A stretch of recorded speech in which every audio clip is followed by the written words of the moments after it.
like a balloon, and it looks like he could burst at any moment. There's nothing we can... 40 more seconds left! We can do...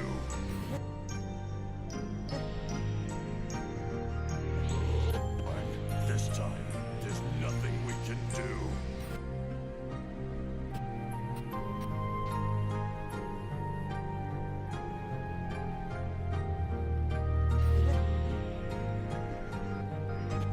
This time, there's nothing we can do.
Alright, guys, here I am. You should be able to hear me a-okay. Apologies about earlier. Wait, can you hear me okay? Now? Oh, well, hold on a minute. Maybe, I'm hoping, let me see something. Hold on, it's gonna maybe have an echo for a hot second. Alright, guys. Yeah, so, you should be able to hear me just fine. Here we are with part 10. Yeah, the part 10. This is the big, milestone with this game. Dreams of Saturn 3.0. I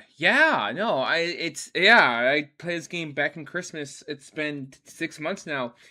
Part 10, guys. Woohoo, I'll take like a 3-month hiatus. But yeah, no, this is it. And yes, I'm playing it late at night. I know, I'm exhausted, you can tell, but I don't know, I figured I'd give myself like an hour to play this maybe, because it is late and I got work tomorrow and stuff, but I want to get back into Shenmue, and there's some things I want to say involving SEGA and stuff. I just got done playing a really fun game that I picked up today, that I was slept on for a while, and that would be Sonic Racing Crossworlds, and I don't care what anybody has to say, I like that game. I like it a lot. I think it's fun so far. I genuinely do not understand how anyone could pick Mario Kart World over this. It's a good game. And I played both, and I've only played them both probably roughly around the same amount of time. Actually, I think I stuck more hours into Mario Kart World because I owned it since it's launched to Switch 2. This game is better. I'm sorry. Like, Crossroads is better. I don't fucking understand how the hell, like, Mario still gets favored over Sonic and, like, the general, like, when it comes to, like, general, like, criticism, like, critiques and stuff. It does not. It's a good game, bro. You got Ichiban, you got I, you got Joker, you got Knights. Because I'm streaming Shenmue. That's why. Hey there, Hot Boss. It's been a while. Why haven't you been here since part 1? Remember where I said I'm just gonna play Shenmue games because I want the series to do well. That's a big part of why I'm doing this. And I gotta talk about that. I've gotta talk about that. I might stream other games one day. I don't know. But, oh my god, there's this fucking thing I saw on Reddit that I was like, wow.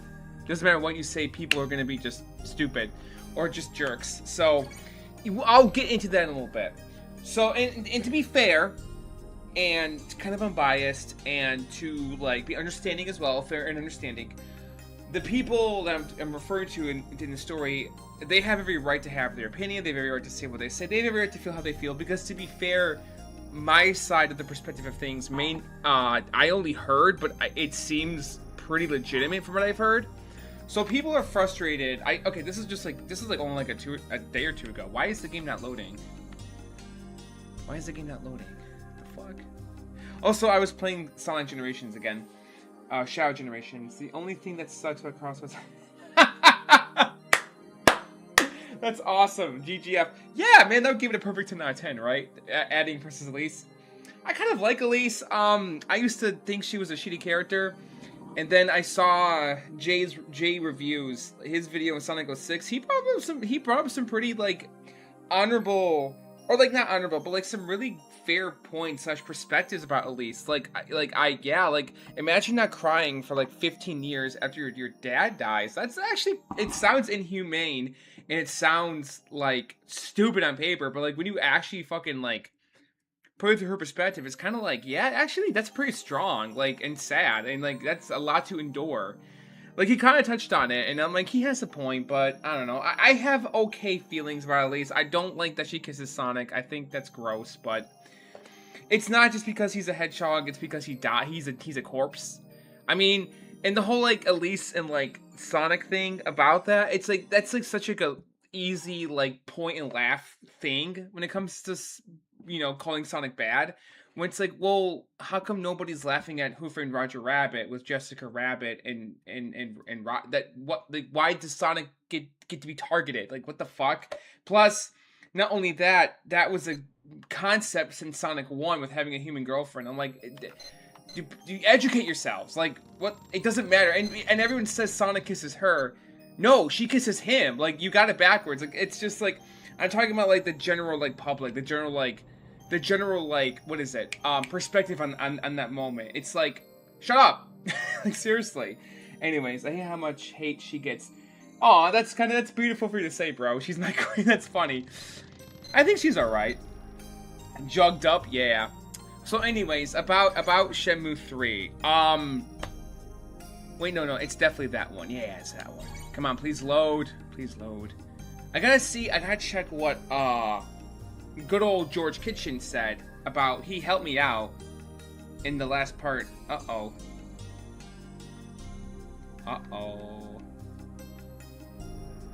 Yeah! Nobody understands how much she went through. You're my queen, you're queen.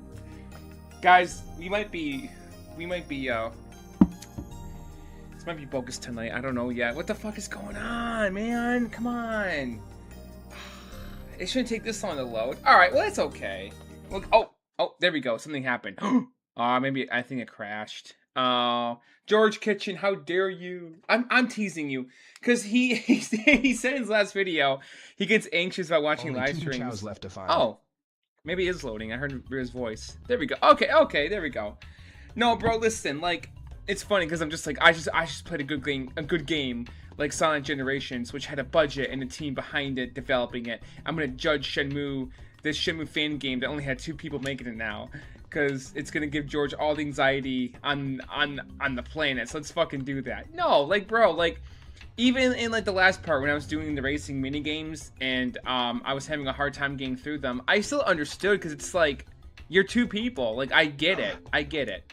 So I'm not a game designer, but like, it doesn't matter. Like, I mean, you guys are now, but this is like your first big project. I'm not sure if they made anything before this, but like, damn, like, this is really good. Like, what you've turned out. Like, this is like the best we have for like a Shenmue prequel until we actually get one. So, hey, son, all right. I found just by messing around on my own. Sweet. So, the Shenmue thing. So, yeah. Oh, cool. Got an achievement, I think, right? Yeah. So, right. So, I saw a comment I read a couple days ago about people venting their frustrations about how they wish that Yu Suzuki just ended Shenmue 3, and they feel as though YesNet and Yu Suzuki blew their chance by not wrapping things up with the 3rd game, and that they're more than comfortable, or like they're pretty accepting of Shenmue, the rest of the story, just being released as a novel. And they generally believe that's like all the money Yu Suzuki can scrounge now to do. He can't even do like a manga. Okay, A, they may have a point, but B, have you not been paying attention to Shenmue 3 Enhanced at all, and like anything behind that? Like, what? Because if Shenmue 3 Enhanced, why do you think they went with ending games to begin with? All right. Oh, actually, no, not to begin with, but we got touched on that. So I commented in that video, on that Reddit post, but I didn't. That the truth is, at least this is what I heard, and it's from a fairly reliable source when it comes to Shenmue. That source being the well-known what the fuck? Is that a helicopter? I don't know. Anyways, yes, a YouTube influencer / online influencer. I'm pretty sure at least half of you watching knows who Adam Kralik is. Yes, Adam Kralik is like, he's not the face of Shenmue. Fuck no. But he's like the #1 American U.S. citizen Shenmue fan, maybe.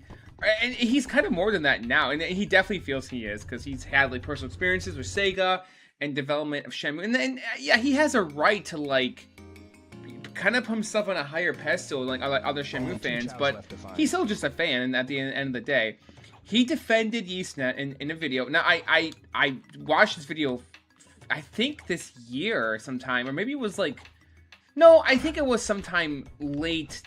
Early winter last year. I think it was sometime in November, December. I rewatched it because I found it that he states in the video. It's titled "The Future Shenmue After Shenmue 3" or something like that. I don't know, something along those lines. Something along the lines of Shenmue 3 in the future. That he knows from personal fucking experience. Oh, I want to Shenmue 0 during the. Yeah, that'd be cool. That'd be okay. Whatever you say, GGFTV. That's awesome. I was like, I just reacted without reading the whole thing, and then, okay, buddy, whatever. Hey, who here is excited for Stranger Than Heaven? Huh? I am. Anyways, as I was saying, I'm sorry. About yeah. Where was I saying with this? I think he was there during the game's development. Like, he was there at Deep Silver's like office in games and everything, or not. I'm sorry, with YesNet and everything. And he said that he knows through personal conversations, experiences, that Deep Silver highly disrespected Yu Suzuki and YesNet as a team. That's a part of why there are multiple game delays, and that's a part of why Shenmue 3 had the ending it had with the Great Wall of China, why it ends abruptly.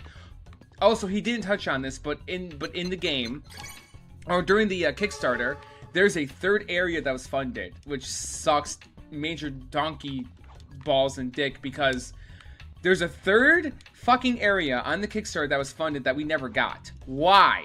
Now, I want to blame Deep Silver for that, but I don't really know what the truth is. But again, like, and I commented this on the Reddit post. I didn't say the source was Adam Kralik. I didn't link the video because the people just went off and they're just like, "Oh wow, this guy's delusional. He's like defending Yu Suzuki like a Metal Gear fan would defend Kojima." And I'm like, wow, that broke my heart because I am a personal artist, and it really fucking disturbs me and like depresses me when people just don't get it. And people like generally like talk down on artists and disrespect them for their like just for I get it. Like I had projects that I canceled. I had projects that I had to rush. I've had like whether it be personal at school, you know, with acquaintance or something. But like I'm just saying, like I understand like when an artist doesn't get to create what they want. And look at Sonic Team and Sega, for example. Enough. Azuka, fairly recently, within the past 5 years, finally spoke out about why Sonic games always turn out the way they do is because Sonic Team doesn't get the budget they need and Sega rushes them to bring the games out. That's a major part of why Yuji Naka was fed up with working with Sega.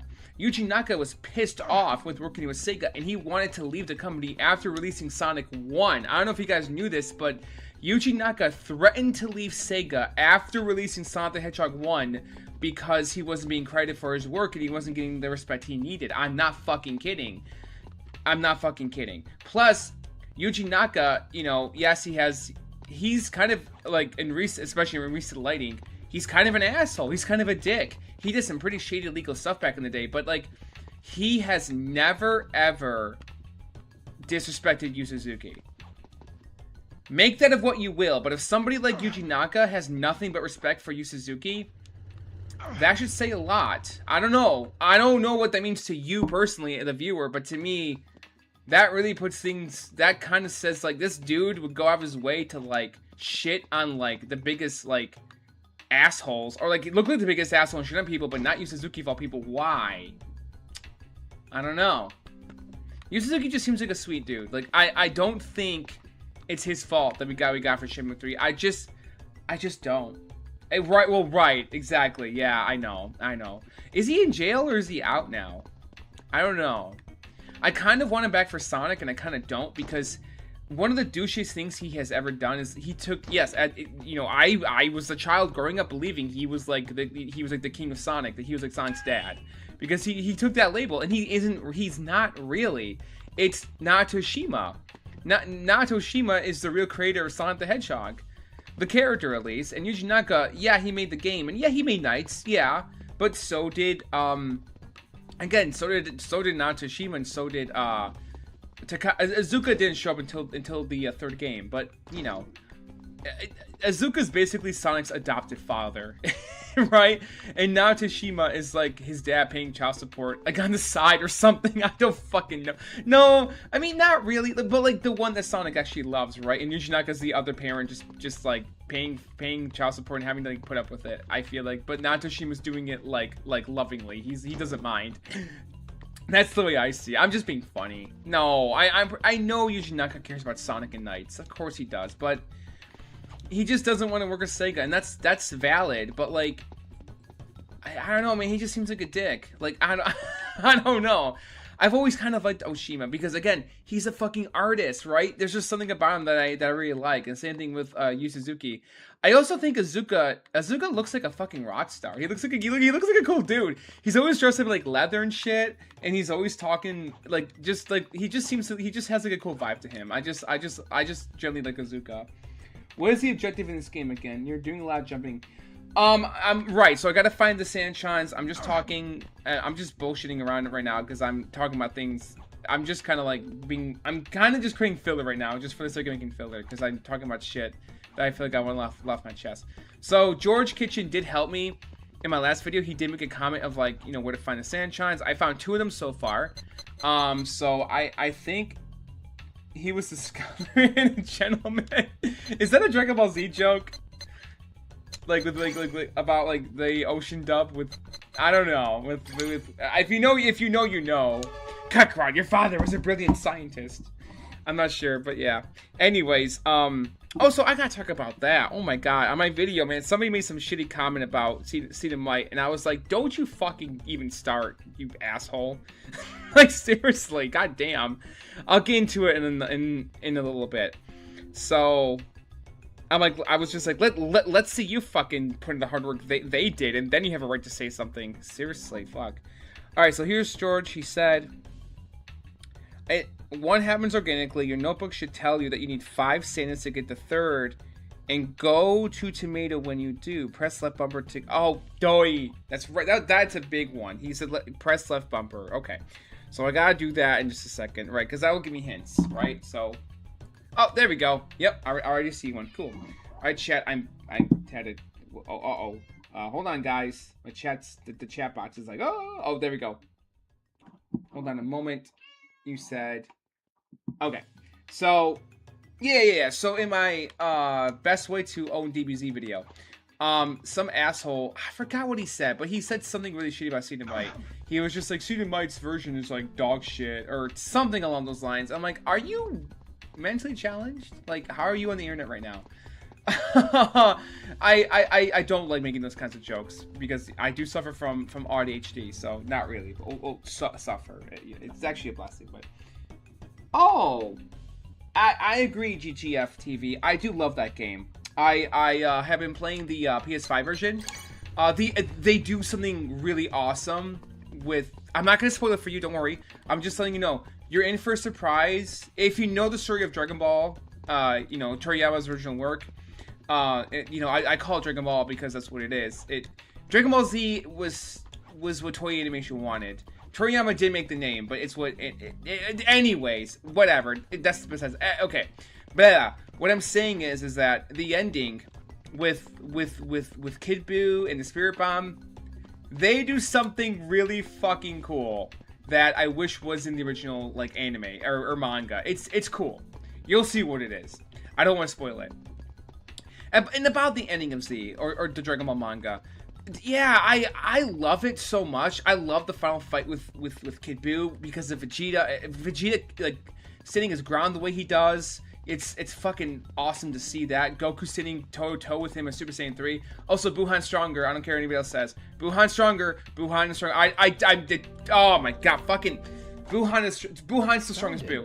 Just that is such a dumb debate. Like, he is the strongest Buu. Anyways, sorry. I know there's evidence saying that he's not, but look, just look with your eyes in the series.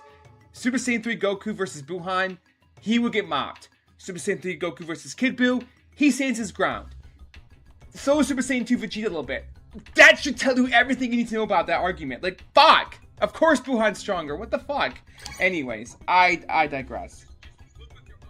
Like, seriously, though, that stupid argument is like, oh my god, it's like memeable at this point. Fucking A, man.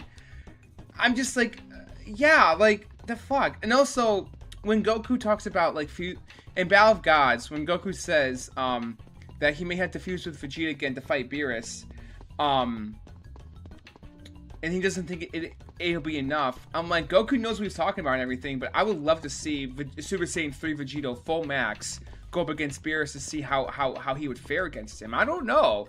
Is Super Saiyan God really more stronger than Super Saiyan 3 Vegeta? Like, I mean, especially since Goku just got the form as well. He just got that form. So I'm like, is this form really stronger than Super Saiyan 3 full max powered up Vegito at that point in the story? I don't know. Well, we may never know, but it don't matter, you know. I do love Battle of Gods. I do. Okay, what the hell am I going? Oh my god. Okay, so yeah. The guy was being a dick about Seed Might. If y'all haven't seen the color corrected version yet, you're doing your eyes a huge disservice. It is Dragon Ball Z. and like the anime Dragon Ball, it looks brand new. It looks like I'm watching the show again for the first time, but also a new. It's just you would not even imagine how great the colors look. It is insane how good it looks. Like, holy shit, it really looks like a modern show sometimes. I'm not exaggerating. What does it look better than Kai on Blu-ray or something like that? That's debatable because Dragon Ball Z Kai doesn't always use the original cells from Toei Animation. They look different. It kind of looks like Kai at its, when it does use the original cells at the time, but it also, I don't know how to really answer that. Like, you just had to see it to believe it. It looks really damn good. And yeah, so anyways, after the asshole, I just said to him, bullshit, like, how about you don't have a right to say anything until you go out of your way to make your own version. Like let's see you fucking do what Cedar Might did, right? Let's see you make your own, spend 10 years of your life doing a color-corrected version of Dragon Ball Z GT and the movies, and then you can come back and tell me that their version sucks. Like, fuck off with that bullshit. Like, it's like insulting a Van Gogh painting. It's like, are you out of your goddamn mind? Like, seriously, dude. Like, what the fuck? Anyways. Will you be buying the Shenmue 3 Enhanced re-release? Of course I will. Yes, of course I will. I'm gonna get it for Xbox. Actually, I'm gonna get it for every platform because I want to support it. We need these games on Switch, like, now. Come on, Nintendo. Come on, Sega. Come on. All right, how the hell to get over there? I'm trying to figure that part out. We need Shenmue 1 and 2 on Switch, like, and like Switch 1. It should not be Switch 2, no. Because then you can play it on either platform. That would be fair, I would think. But yeah, man, that really pissed me off. I'm rewatching the Super Saiyan 2 Gohan vs. Cell part in the story, the Cell Game Saga, and oh my god damn. I also made my own special version of the audio. It's the Funimation dub. It's the 2014 / the remastered dub, but like I also took the Japanese score and the American score and I like mixed it around a little bit, and also put in some like fan made songs, not fan made songs, but like fan remixes, like orchestrated remixes of like some iconic songs at times. And it's a not to toot my own horn or anything, but it's if you guys are interested, I'll put it out there online. You're gonna have to manually put the audio in yourselves though, but you can use the MKV toolkit and then you're good to go. But I can put the audio on archive.org for download. I would like to, if anyone's interested, but yeah. Because I don't think anybody really gives a shit, and I'm like, but it's cool. Like, no, trust me, guys, it's cool. It's cool, trust me. You're good. It's worth watching Dragon Ball Z in English like this. I try to make at least a little touch here and there for every episode. Every big iconic episode, at least. And I'm going back and kind of redoing the work a little bit, because originally I did it with like a DVD release of the show that I made myself, and I'm like, well, now I put everything on Plex, like via streaming, so I'll just do, how the hell to get over there? I'll just redo the audio so it's easier to watch it, and I did, and it's turning out beautiful so far. Come on. Well, what time is it, yo? Oh, okay, all right. I might play a little bit past midnight because I'm having a good time right now. Thanks for joining me, everybody. Thanks for joining me. I appreciate it. Are those the guys that took my Saturn? I don't know. They're just dudes hanging out. I'm not sure. Those are the Mad Angels. I do know that much. Do you guys watch Shenmue 4 still? And I know people are going to be like, it's going to be just like Shenmue 3 all over again. Like, there's some people out there that are like that. But, like, guys, that's on Deep Silver. That's on Deep Silver. But Shenmue 3 Enhanced doesn't, honestly, I have to rewatch the trailer. It doesn't seem too different, right? And I'm just like, is this really all we're gonna get? Because I like what we're getting, but I'm like, what about that third area that got cut? What about the story? Like, I was hoping that they would add more to the story. I don't think they're going to for the enhanced release, because they would say something, I would think. Maybe they added more, but like, I don't know. I think it's still just the two areas, which is sad. Because I'm like, the third area got funded. I want to blame Deep Silver and shake my fist at them, but I'm like, is it their fault that like we never got the third area? I don't know the whole story, but from the sounds of things, it seems like it is. So, fuck, man, I have no idea. Hopefully the story gets revealed one day. Hopefully. like in like a 20 to 30 minute YouTube video, and I'll be like, oh my god, I was right, or oh man, God, something's wrong. You know, when I watch it, because you know, Adam Kralik, as much of a trusting source he is biased towards Shenmue, but like if he was actually there during development of the game, or if he like knows like about in-house stuff, I don't know, bro. And he even said he had to sign like an NDA. He can't like talk too much about it, which that to me is like, wow, like this dude probably knows what's actually up if he's like being like that. Like, I don't know, like I want to trust him. I do. Hey, bro, come on. Can I not go in? The fuck? Oh, wait, is that... Oh, it's highlighting the door. Oh my god. The Deep Silver did a great job in Saints Row the Third and Maneater. I haven't played those games, but I totally believe you. I do know though that it's not just Shenmue. I do know that other developers, only two shows left to find.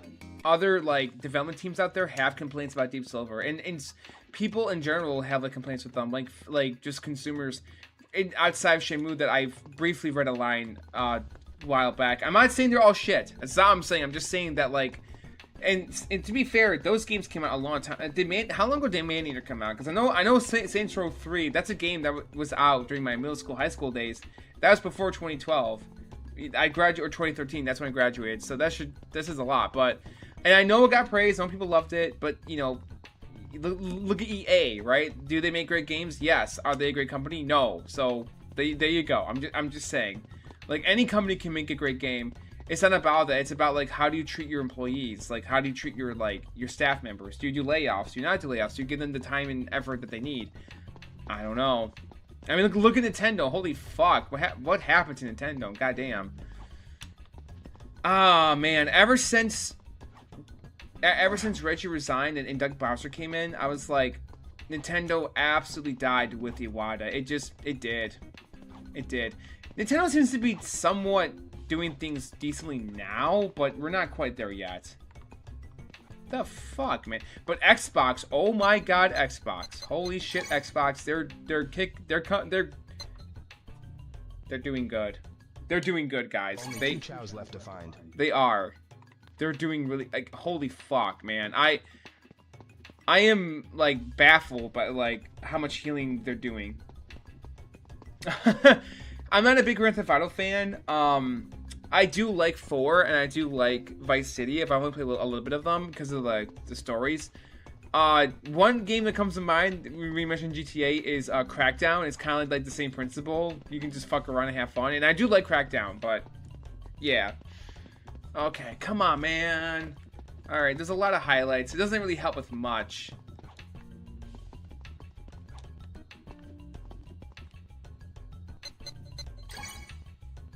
Alright, let's see.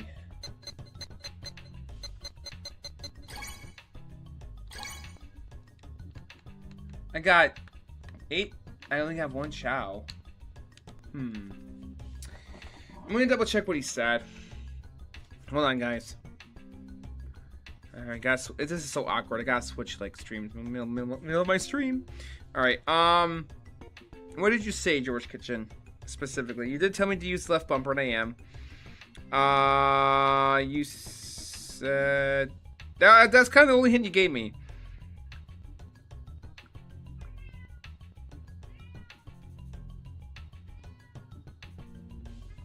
Go back. Alright, I'm gonna go back to the Timmy and Convenience store and see if that does me any good. Let's see. Alright. Oh man, somebody left. At least I think somebody left. Okay. Come on. What the balls? Alright. Well, excuse me for not having it together. This is a fan game, for fuck's sake. Like, there's not a lot of like guides out there in this game. Alright, anyways. Alright.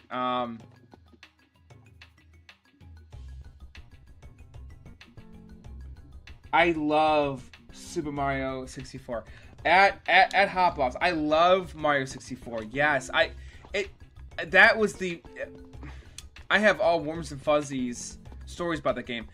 I was 4, maybe 5 years old, and I was at a childhood friend of mine's house at the time. I'm 31, guys, to put things into perspective. I'm 31, so my birthday's in September. So anyways, yes, I was 4 or 5 years old, and I was at his house. He had a Nintendo 64 with an old tube TV in his bedroom. Lucky kid. I never had that privilege, sadly. My parents were just fucking weird about that.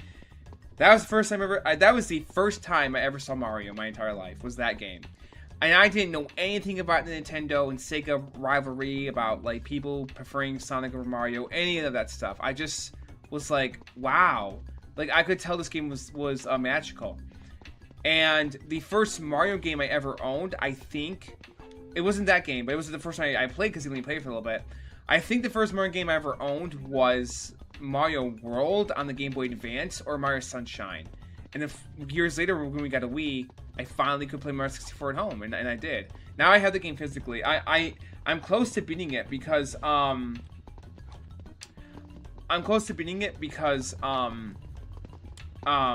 have like over 50 stars. I'm struggling to get the last 2, or something that I need. But yeah. Sanchan. Excuse me. Interested in carrying around ad boards like myself? I might be able to talk I'll look into it, man. into bringing you on board. Get it? Boss. No. How about the genuine Italian flavor at Bob's Pizzeria? Rio.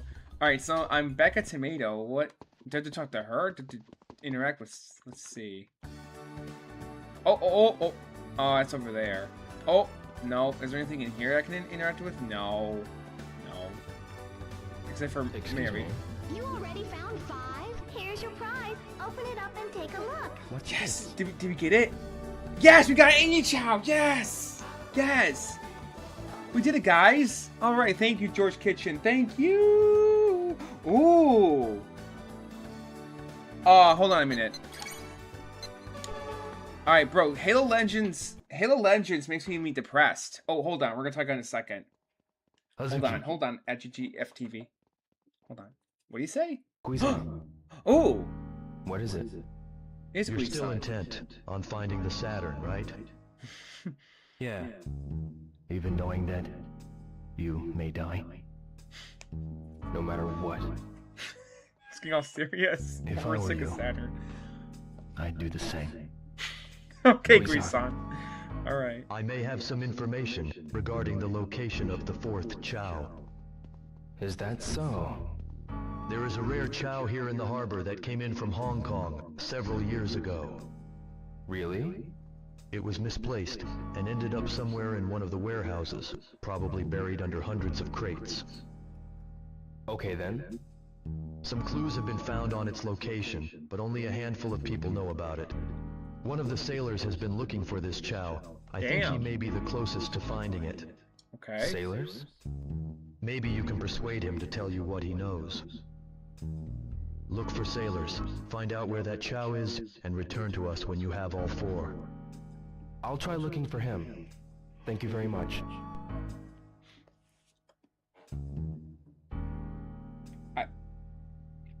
Thank you, Guisan. Is it zooming in on Santa? Do we talk to Santa about the Chows? I don't know. He's watching him though. What's that about? Is Santa relevant to this? He's not a sailor.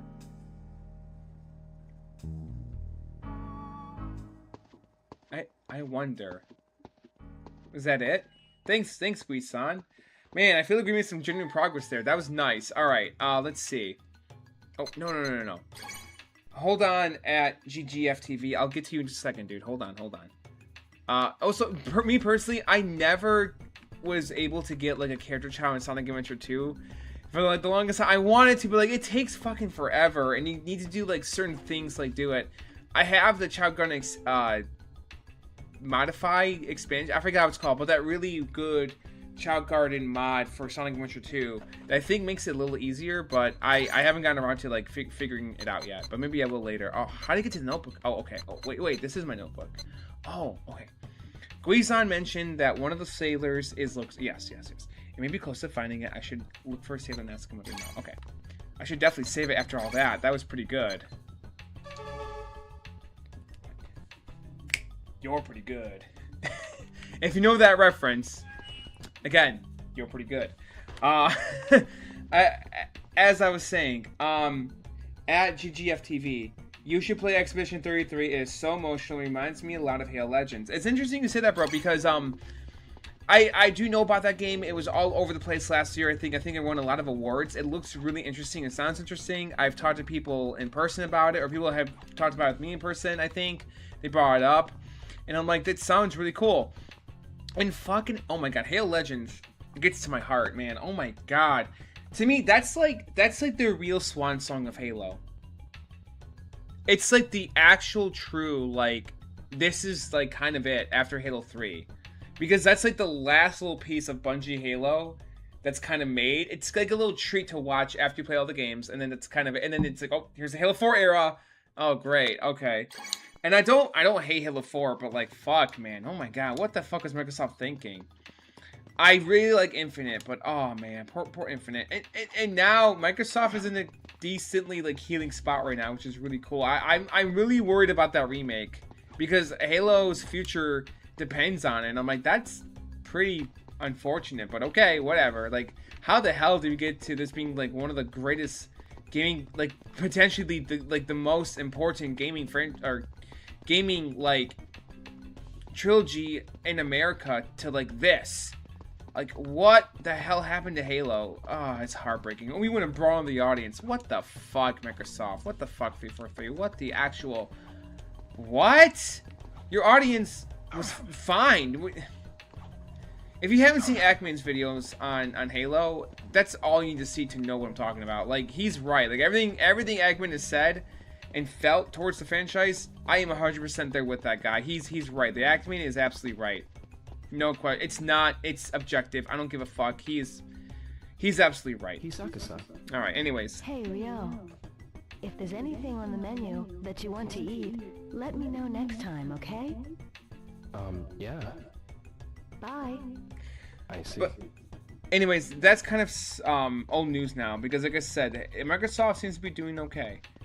I gotta find sailors, not girlies, and not working, and not these guys.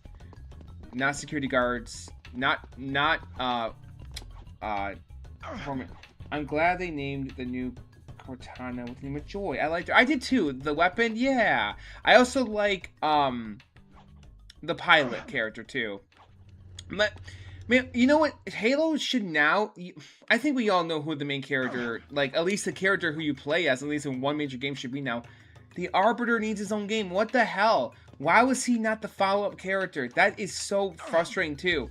Why did Halo 4 should have been the Arbiter's game? It should have been his game. I'm sorry. Maybe he should have gone on a journey finding Chief, finding the Master Chief. Like, it should have happened. And maybe at the very end of the game he finds him, or maybe in like the middle of like the next game he like comes back or something. You're like, I don't know, like it's like a surprise appearance. They should have done like the fucking Yakuza 7 approach. Like, that's what they should have done, but no. And I know it doesn't entirely make sense for that to be a story because the Arbiter thought the Chief was dead, I think, maybe, at the end of Halo 3, but I don't know, man. You know, dude, come on. The writers could have made it work. Like, come on. It would have been more better than what we... Yes, exactly. Yes, GTFT, exactly. It would have been better than we got. And not to turn this into the Let's Shit on Halo 4 video, because Halo 4, I'm very 50-50 about that game. I already talked about it in my Halo Story video here on YouTube. Yes, I have a video on YouTube called My Halo Story, how I got into the series. And yeah, I mentioned it. Like, my older brother, who like was like, Halo 3's it, man, because like even he respected the story enough to know that Halo 3 was the ending. It shocked me because when Halo 4 got announced, he was like, wow, that's exciting, Danny. You excited for that? I'm like, no, I'm not. I'm like, it's way too soon. Don't get me involved in shit Really? like that. You wouldn't happen to know anything about toy capsules, would you? If I did, I'd be a dead man. Okay, I buddy. didn't mean to bother you. Whatever you Sorry. say, bro. I'm not talking about you, GTFT. I'm talking about Kazumi here, like whatever he says. That's your opinion. I only played a little bit of Halo 5. I hope. Do you mean the campaign, or do you mean the game as a whole? Do you mean because I know the multiplayer is amazing, but I played a little bit of it. It seems really cool. I don't really play blindly with any game multiplayer. I always play with friends. So when it comes to me and my best friend, or one of my closest friends, Tony, we bonded a lot over Halo. I primarily played with him, but Unreal Engine 5, I don't know. I don't think I've played a lot of games with it, dude. I don't know, man. I don't know. It's fine. It's Unreal Engine. I'm sure it's great. I'm sure performance wonderful on modern hardware. Like, besides that, I don't know, dude. Right. Shenmue 3 is on Unreal Engine 4. That's cool and all, but I don't know if Shenmue 3 Enhanced is going to be Unreal Engine 5. I don't think it is, but I'm trying. Where the hell are the sailors at? What? Oh, hold on a minute. Oh, well, all right. I'll go over here for now. Let's see. That's okay. I don't know what to do here, but I'm looking everywhere. I'm looking high and low, low and high. Guys, that might be it. I don't know if I'm making any. I don't know yet. I'm doing my best to make progress. I honestly I can't call it yet because I don't know, dude. I have no idea. What was I talking about? Halo, Shenmue, SEGA, fucking whatever the fuck. Oh, so yeah, I don't know, guys. I really want to defend Yu Suzuki because, like, I really want to believe that, like, it's true that, like, publishing companies kind of oppress game developers and, like, not all the time, but, like, that's a big part of why Kojima made Silent Hills. That's a big part of why. Number 8 is just over behind the outdoor lunchbox stand. Thank you very much. Warehouse number 8? Okay. Alright.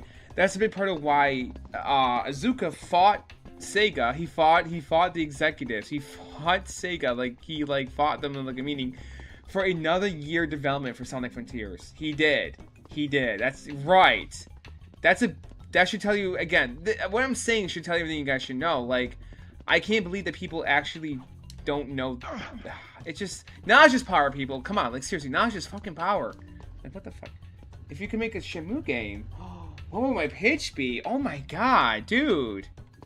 I would love to see, for the ending of Shenmue, I talked about this before, I would want to see the ending be, like, Ryo, is, like, a master, pretty much, right? Maybe he has, like, some kind of, like, maybe the Dragon Fear and the Phoenix Mirror, you know, do have some magic elements that, you know, there's some shit hits the fan stuff happening, and it doesn't happen out of nowhere. There's like a build up to it, right? Like, you kind of see it coming, kind of like how Dragon Ball to, like, Z progression, how, like, things are kind of guarded in the beginning with little kid Goku with the monkey tail, and then all of a sudden he's a Super Saiyan going Kamehameha, like, thousands of chapters or hundreds of episodes later.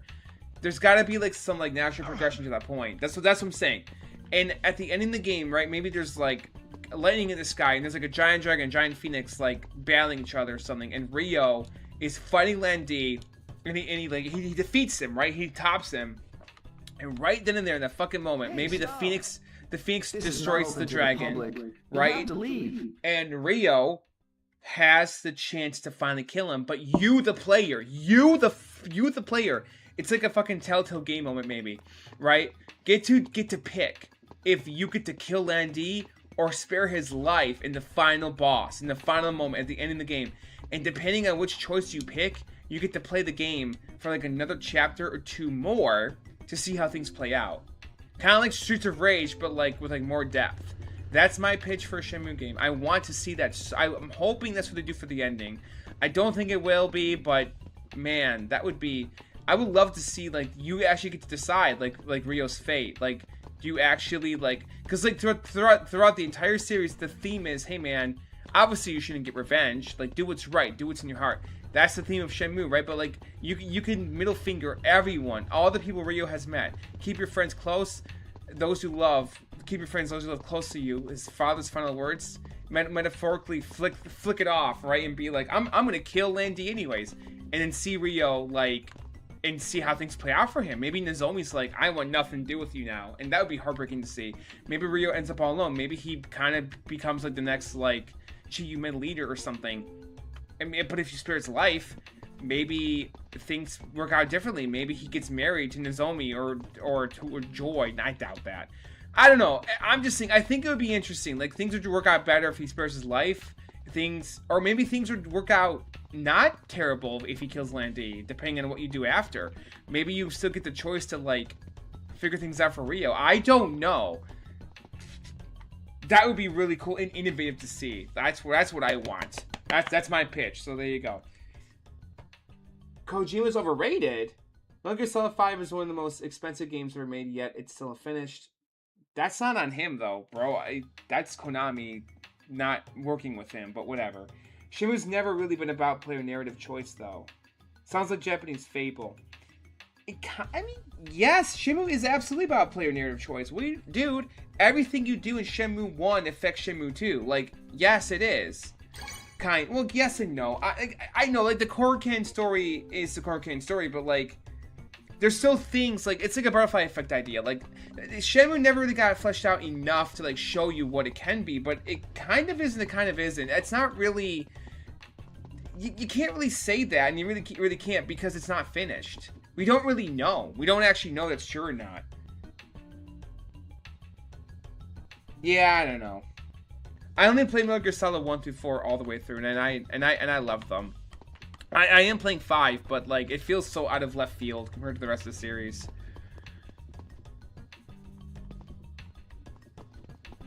Okay, let's see.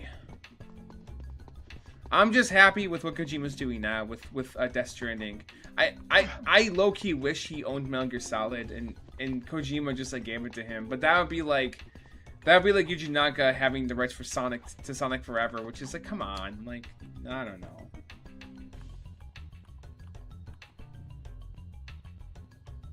That is true. That is true. I suppose.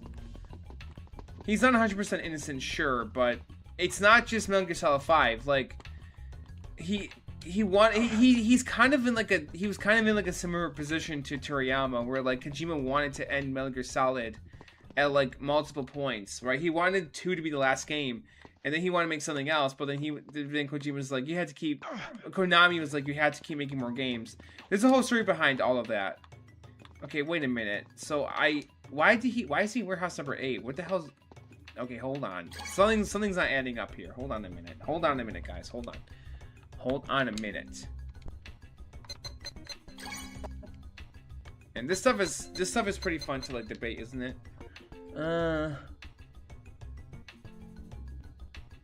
Okay, well, I don't know. Kojima also always intended to hand Metal Gear Solid off to... Exactly! Kind of like how Toriyama wanted for Dragon Ball. Like, I don't know if Toriyama always intended it.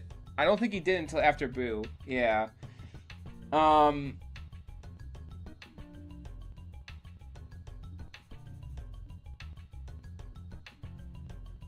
Yeah, I guess. I don't know, bro. I don't know. It was over 10 years ago now. It's hard to remember every detail behind the story, but... Yeah... I don't know. Like I said, it might be Yu Suzuki's fault that Shenmue 3 turned out the way it did, but we don't really know yet. We don't really know like the whole story.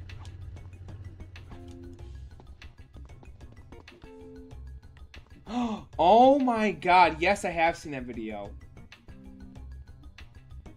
Yeah, but she also was kind of fucked up. Like, Jesus. I don't know. I don't remember everything about it, but like, what was up with her and Ryan Drummond? Like, that's what I want to know. And I want to talk. Jesus Christ, I'm no fucking angel when it comes to that kind of thing. But, anyways, seriously, like, I don't know what that was about. But yeah, I don't want to know. It is what it is. They did what they did. It's weird. It's kind of gross. But they're both adults. They're both consenting. It is what it is.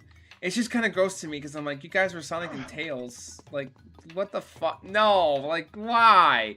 Plus, isn't she like 20 years or 10 years younger than him too? I'm like, come on. I didn't do that, to be fair, but like, damn, like, still, fuck. That was really weird. And man, but even after all that, I still love Ryan Drummond. And a big part of why I do is because I'm glad that relationship ended. It seemingly at least, it seemed to have. And he's just kind of out living his best life like he should be. You know, he's still Sonic to me, so, and to a lot of people. But yeah, I mean, and you know, we all make, it's not necessarily it's more than a mistake, and I recognize that. But like, if you're able to recognize, you know, what you did was bad and problematic, and you decide to end it, that is good. So, but yeah, that was an interesting video. When did that come out? Yeah, that was last October. That was sometime between last October through December. I remember that. And yes, I did watch the whole thing, and I was like, holy shit. I gotta watch it again. But yeah, I don't know if that's exactly what happened. I think it was like kind of the other way around. Like, I thought she took advantage of like a lot of people, but I don't know. I don't remember. I gotta see it again. I see. Why did Speed Supersonic take it down? Plus, I got some... I don't know. Ricardo, that's his real name, right? I don't know. I got mixed feelings about Ricardo. I do like him. I think he seems like a likable guy. It's just, I don't agree with all of his opinions, but that's not a big deal. Like, as a human being, he seems like a decent person. He does. It's just, I'm like, Sonic 06 is your favorite game? Okay. That was the only opinion, though, that he said, that I'm kind of like, you know what? You got a point.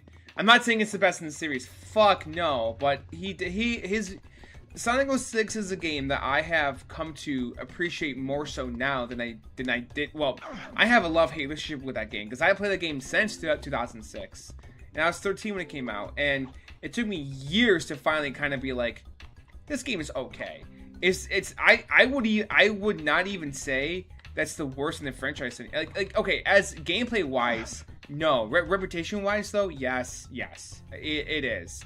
But gameplay-wise, no. It's just a very okay game. It's at its core, it's a good game that's just unfinished. That's what Sonic 06 is. It is an unfinished good game gameplay-wise, which results into a decent to okay to somewhat bad game. That's just, in reality, I'm sorry, but that is what it is. It's not as, like, insanely bad as, like, everyone fucking made it out to be.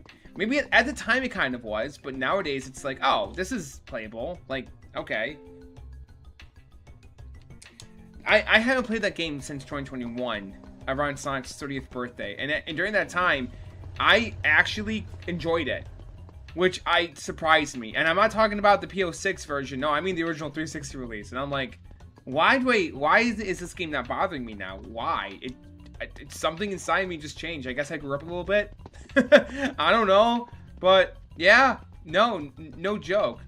And you know, that's human. That can happen. I mean, the same thing can be said about Shenmue. If you hate Shenmue, give it a chance again. You might end up really liking it. Or maybe there's something that you like, that you love, and now you're like, I used to like this? This is really bad now. What the fuck?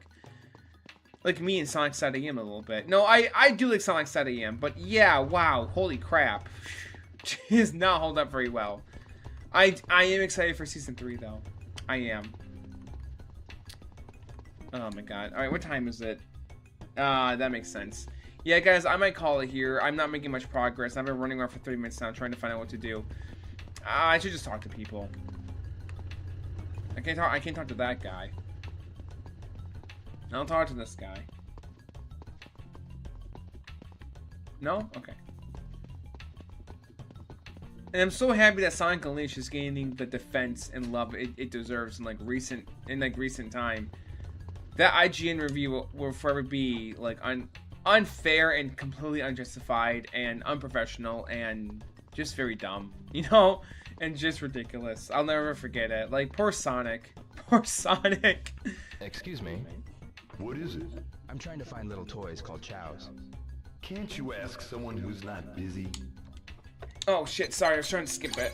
It's a video game console made by SEGA. Huh? It's an advanced video game system that has forward texture mapping and bilinear approximation. Ask someone else. What does that do with anything, bro? I see. And no, why are you starting? You're just starting Starship with me, aren't you? Like, no, he isn't. Bro, come on. I just watched a dude sacrifice himself again, the second time saving Earth, right in front of his own boy, too, by the way. I see. Wash your mouth out after saying that kind of shit. Seriously, bro. God damn. How dare you? I made a 3-hour video defending Goku for a reason. For a goddamn reason! I've always known he was a good guy. Like, I don't need people's toxic opinions to remember perspective on him. Oh, this Kirby shirt? Thank you, yeah. It's like, Cyber Shell has once said, people will always have shitty opinions when it comes to Sonic the Hedgehog. That can be said about anything. And I don't care if it's the popular opinion that Goku's a bad father. It's a shitty opinion. It always has been. It always fucking will be. At nature, he is a good person. So naturally, he'll grow into a good father. There's no argument to that. Like, what the actual fucking bullshit? Like, seriously. Yes, that take pisses me off. It always has. It always has. It's just like, did we not read the same story or watch the same show? Like, and I'm so fucking happy. I'm so happy that a lot of people out there call those kind of people, like, those kind of people, whenever someone says that shit, people always get called out for it. And I'm like, thank God, because, like, for years people went on about that, and now finally people are waking up and being like, no, like, you're wrong. I also think Chi-Chi's a good mom, kind of, but boy, she sucks at, like, being nurturing. She sucks at being nurturing. Goku's good at being nurturing. That's what makes him a good person and father. Chi-Chi's good at being, like, productive, but she sucks at being nurturing. You know, she's always screaming, she's always pissed off. Like, who wants to be around that? Goku does. Why? Because he's a Saiyan. Excuse me. Don't bother me, kid. I'm too tuckered out, so leave okay, me alone. GTFTV, bro, whatever you say. Look, I make my living off the hours I pull here. You get my drift. Thanks. Okay, so at Potis, you have a point. I'm still reading your comment. Goku is okay, bro. About that, there's different types of intelligence. There's not just one type. There's different types of intelligence. Goku is absolutely a smart character in what he knows. He's a martial artist, and characters compliment him for years. Piccolo, Vegeta, Krillin. I always say Goku's a genius when it comes to fighting because he is. He is. He was. I highly recommend reading it. If you want to watch it, I highly recommend checking out the Dynamite version. You could watch Kai. Kai is not a bad pick. It just isn't the same, bro. It's just, it doesn't have the same soul, if he even has one. Piccolo is Green Dad. Nothing wrong with that. And I've also heard the take that Piccolo is more like Gohan's older brother, especially since he's only 3 years older than Gohan, too. Like, I think he is. No, he's like 4 years older. Because, well, he is and he isn't. Because he's like the son / reincarnation of Demon King Piccolo. And that was... And then he grew up, he was a baby as an egg, and he grew up, like, into the body he is now. It took him 3 years. But he had the same brain as Demon King Piccolo. So, it's complicated, but yes. That would be interesting. I think there is a story. Isn't there a story about that? Poor Raditz, bro. Poor Raditz. I mean, we all know that Krillin and Yamcha and Tien and everything are Goku's real brothers. But, like, fuck. Like, poor Raditz, man. Fuck. Can he beat ass with the best of them? Bro, I wouldn't call somebody who sacrificed their life for their son, their friends, their family, a deadbeat anything. I want to call somebody who spent an entire year, a whole ass year, just with their boy, a deadbeat. How many fathers can say, hey, I spent an entire year just with my kids? Kids. Not my friends, not my other family members, just them. How many fathers can fucking say that? Besides Goku. Answer me honestly. Not even I've done that. And I spend a lot of time with my kids. I spend time with my wife too. I spend time with my friends and my other family members. Not just my kids exclusively. But I do spend time with them. But how many people out there has said, I live here just with my boy for 1 year. I went to work and pick them up from school every day. Yeah, I'm not saying it's impossible. I'm just saying, like, put that into fucking perspective. Shut up. Shut up, HGTV, Ken. Shut up, bro. Shut up. How many people can say, I want the best for my son. I want my son to be better than me. That's Goku's philosophy. He wanted Gohan to be stronger than him because he wanted him, he's not prideful like that. He wanted him to be better than him through what he knew. It wasn't fair to Gohan. The reason, now remember, and then I also want to touch on the argument of Gohan hating fighting. Yes, he does, because Gohan doesn't have the same experience as Goku has. That matters mentally.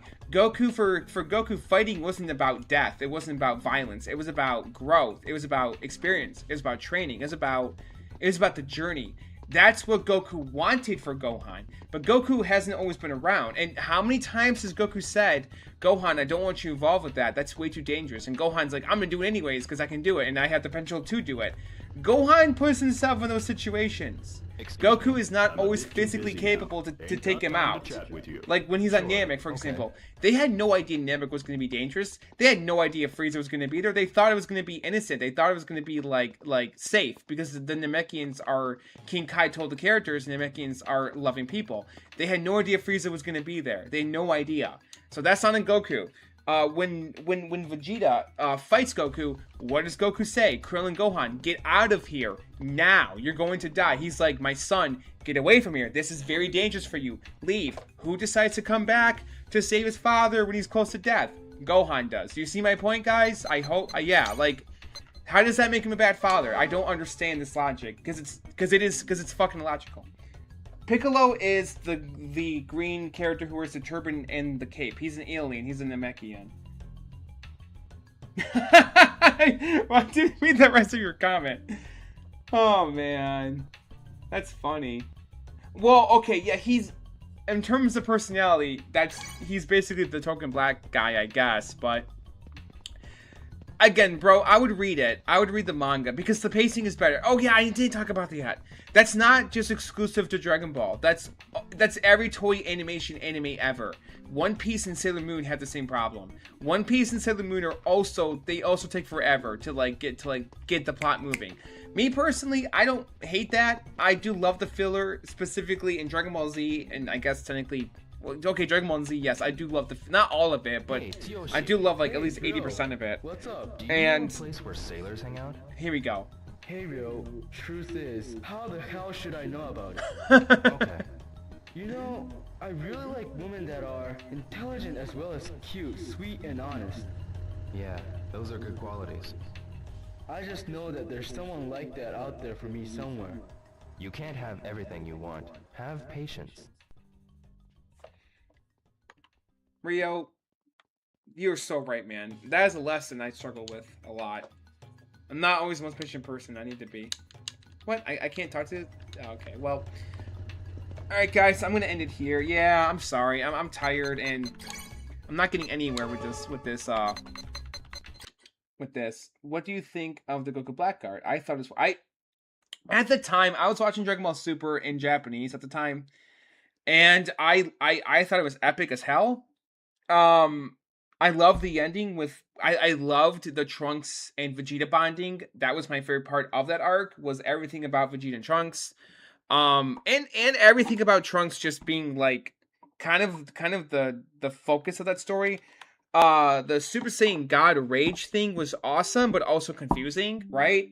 And it was for Neverworld. I think it was for Neverworld who said it at the time.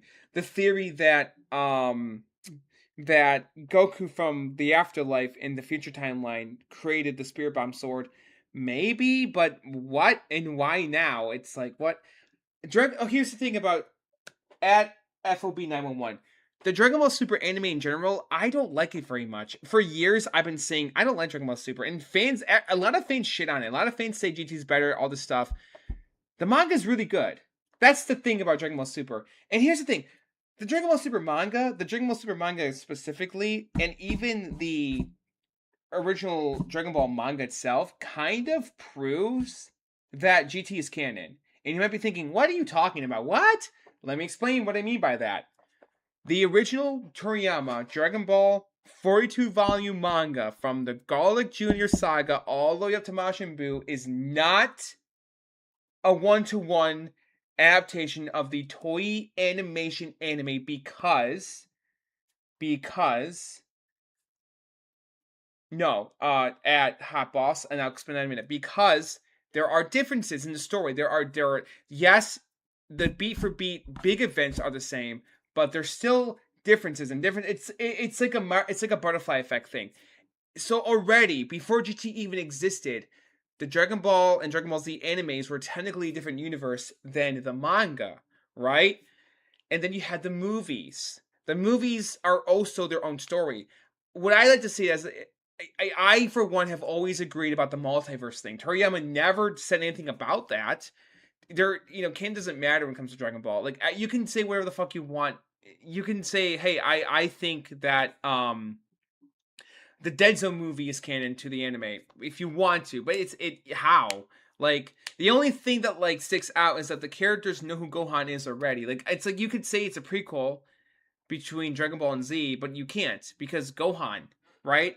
When they meet Goku's son, yes, not Grandpa Gohan, no, obviously, but when the characters meet Gohan, it's for the first time in the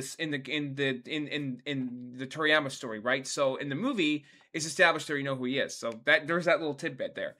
I don't know. I'm just using an example. So again, the Dragon Ball Super manga is different than the anime. The stories are different.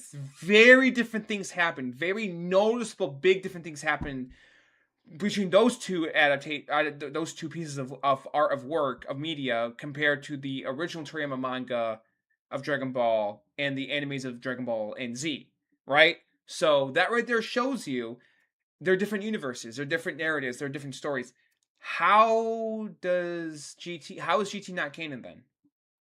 You mean to tell me that they're both, that you can't have it both ways? You can't have it like, you can't tell me that the Dragon Ball Super manga is canon, but the Dragon Ball Super anime is canon, but GT isn't. No, fuck off. No, shut the fuck up. Because I know these fucking fans, man. Oh my, it's so frustrating.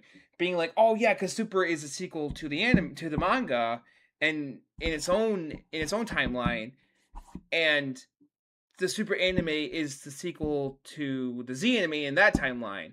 So therefore GT's not canon.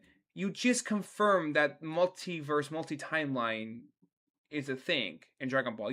By saying that. So why can't GT have a spot too? Boom, there you fucking go. There's no reason to cut it out. No, at Hot Boss, I've always liked GT. Yeah, so okay, so at Potis, I'm gonna give you some context to that. So, well, let me answer your question first at Hot Boss.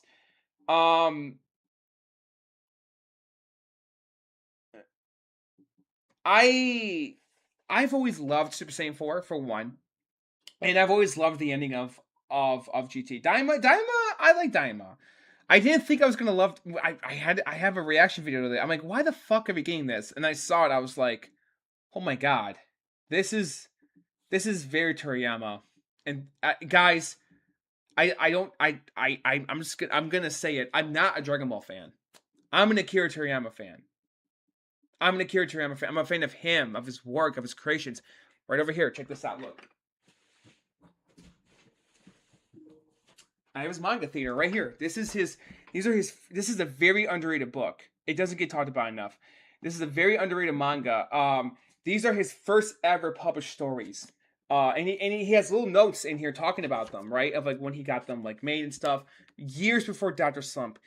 Not years, no, but like right before Dr. Slump and years before Dragon Ball. What's Dr. Slump? Japan's equivalent to The Simpsons, but bigger in culture. Yes, Dr. Slump is how Akira Toriyama became a household name. It's how he became a millionaire. It's how he became famous. He didn't really want to make Dragon Ball. His editor advised him to, and he was like, all right, fine, I'll make Dragon Ball, whatever. You know, and Dragon Ball was supposed to end after one arc, after like 3 arcs, after Vegeta, after the androids, not Frieza. Nope. After the androids. After Cell, I think that's a little hairy, and then finally after Buu. Yes. No, it's not, bro. It's Japanese, bro. Come on. It's a comic book. So graphic novel, manga, comic, all the same. Anime, animation, cartoons, all the same. It's all the same. There is no cartoon/anime difference. It's the same fucking thing. Manga, comics, same fucking thing. It's the same. It translates to animation, translates to comic. It's the same thing. Okay. Anyways, yeah. This, like I said, very underrated book. Right. This is the prototype to Dragon Ball, Dragon Boy. Right here. Which there's a theory that he's Master Roshi, and I love that theory.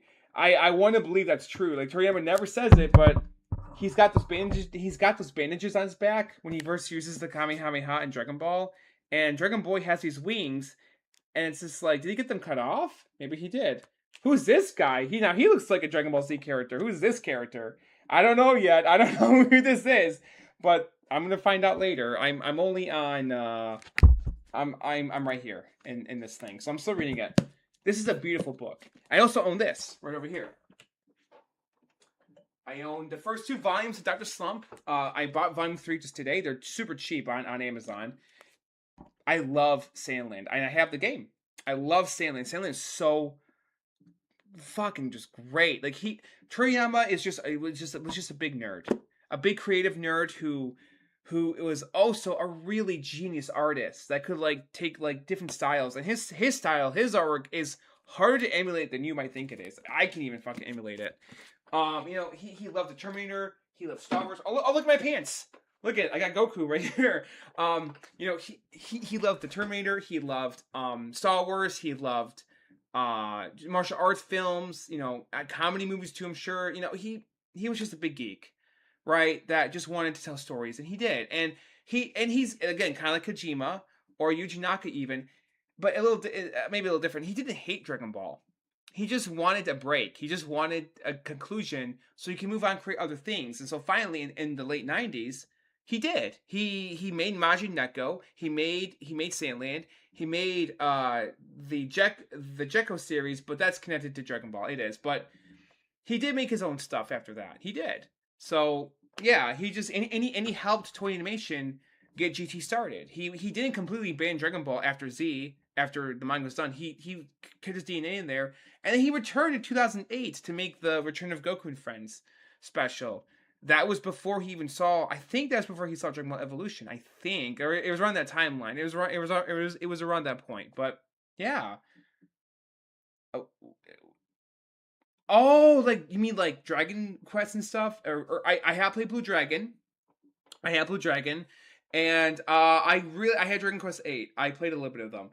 Would you ever want to create your own book? I am. I'm an author.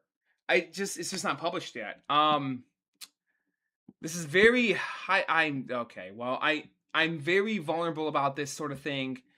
So I'm giving the internet a lot of trust here. But since it's recorded on YouTube, I can be like, hey, bro, take this name. I'm going to sue your ass. So please, for the love of God, this is my work, and it's my life's work. I just haven't got it published yet. So I don't know if I want to share my book yet, but or at least like I won't show the main series title because I'm really nervous about it getting stolen.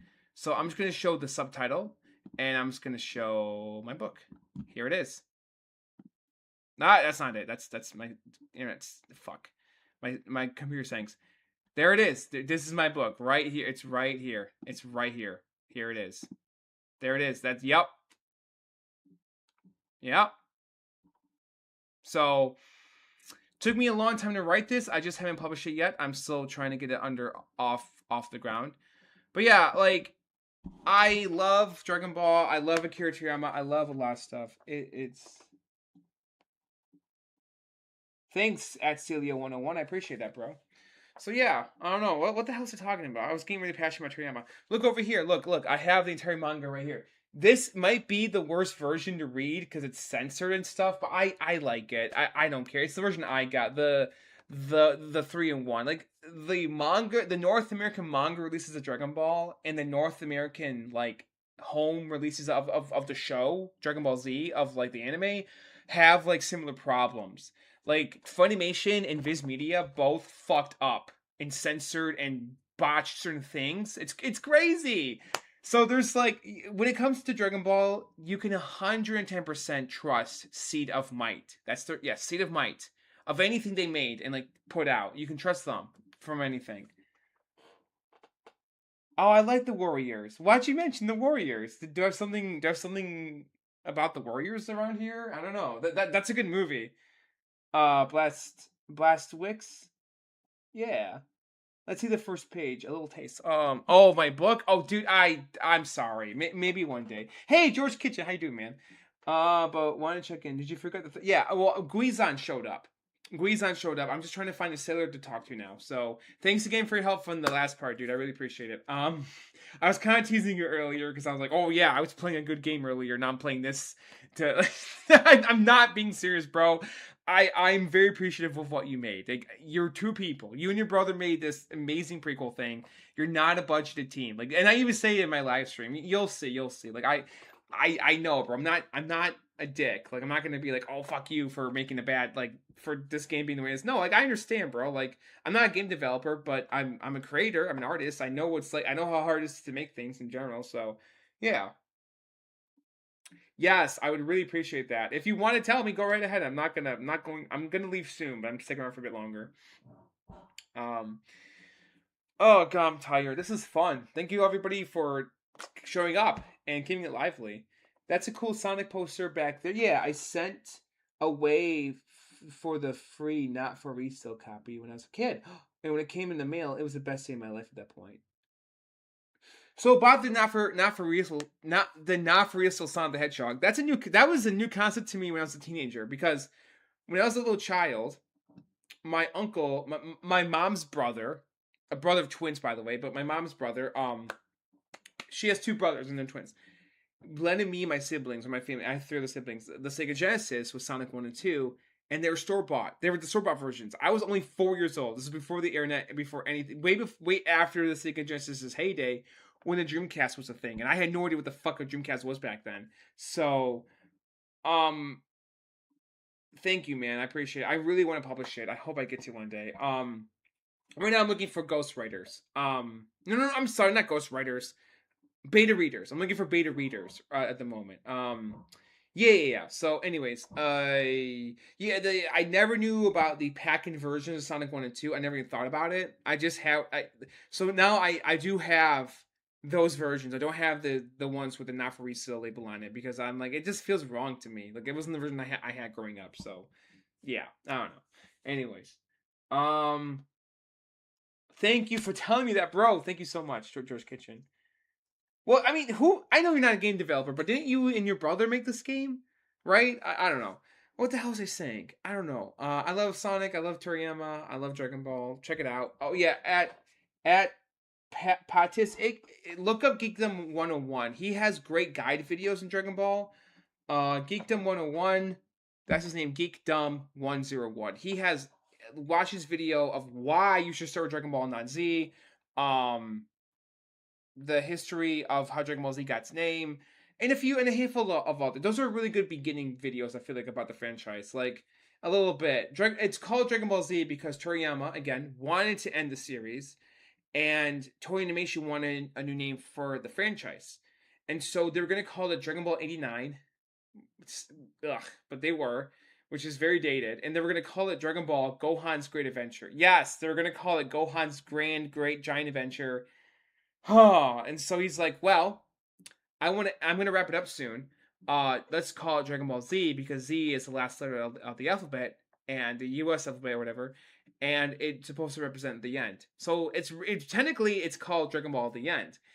Dragon Ball Z is just a cool name, right? It just sounds cool. But no, he did Z because it's like the end.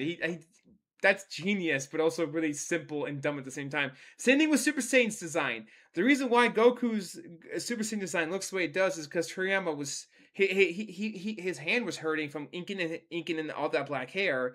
So he's like, I'll just make his hair white. And everyone's like, oh fuck, Toriyama's lazy for doing that. Toriyama's lazy for making Super Saiyan in white hair because he couldn't like ink in that.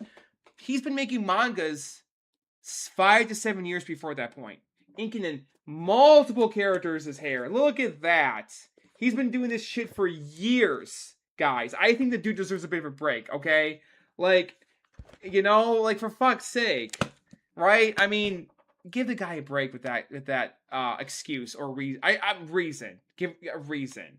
That's why Super Saiyan looks like that, because, right.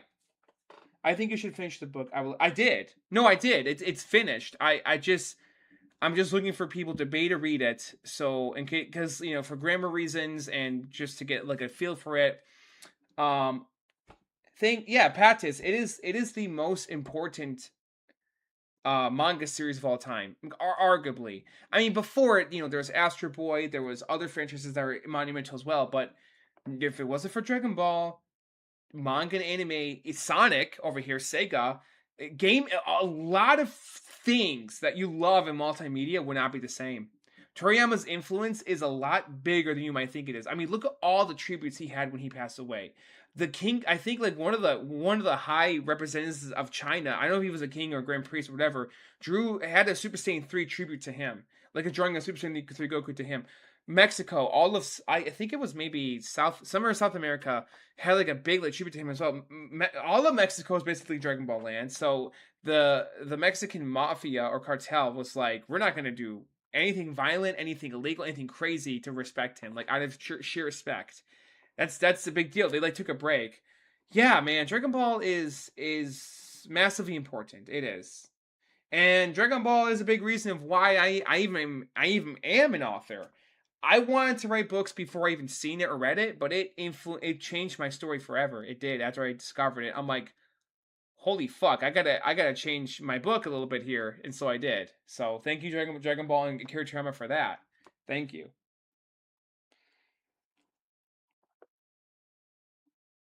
Have you seen other animes or mangas or no? Patis or any, but like, what is your experience with Japanese media in general? Is my question to you, because obviously you have a little bit of familiarity with Shenmue, right? Or maybe, I don't know, because I'm playing this game. So, what have you seen that was produced in Japan outside video games? Maybe, I don't know. Like, have you seen other animes? Is my question basically, or whatever.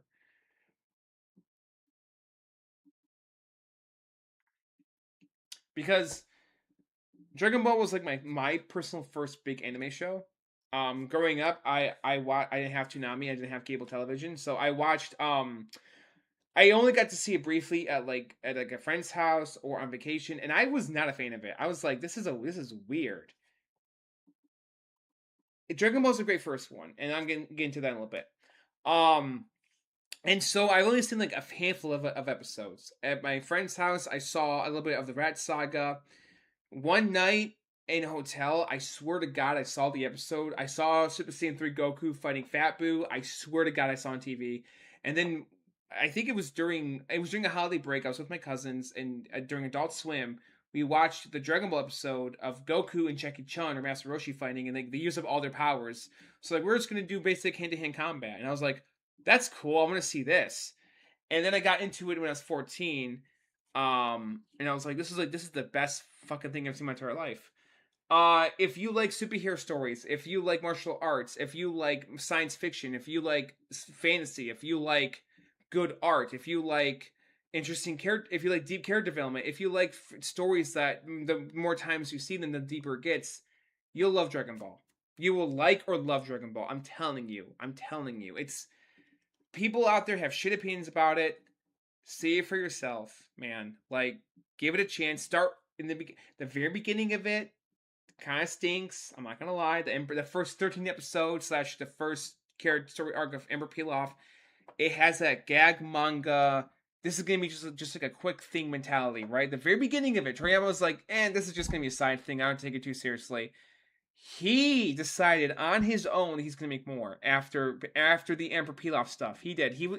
He was originally going to end it after that, but then nobody told him to do more. He decided to do it on his own. So once you get to Krillin, which isn't too long after that, that's when the story it's kind of like a train. It's like that's when it kind of like picks up a little bit.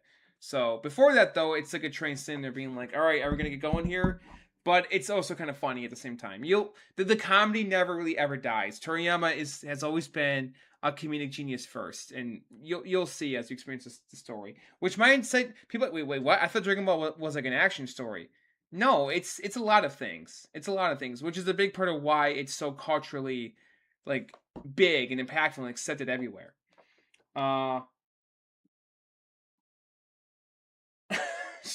Whatever you want to do. Okay, man. I know how I feel about that. Okay. I guess it's not the same thing at all. It's not. No, it's not. But Dragon Ball is special. Obviously, I'm no Akira Toriyama, and I'm also a massive One Piece fan. And for the longest time, I was like, One Piece is the best story ever. One Piece wouldn't be half of what it is without that. And you know who would admit that? The author himself, Ichiro Oda, the creator of One Piece, would 1,000% agree with me. Like, fuck. Anyways, guys, I'm sorry. I'm getting a little off track. All right, everybody, thank you for watching. Thank you for listening. Peace out. Have a good night. Bye bye. Till next time, everybody. I gotta hang up my Shenmue 1 and 2 posters. They're gonna be over right there by that Genesis thing right there probably. So maybe controller. I don't know yet. It should be there in the next video. Bye, guys. I have work tomorrow, so I gotta go to bed.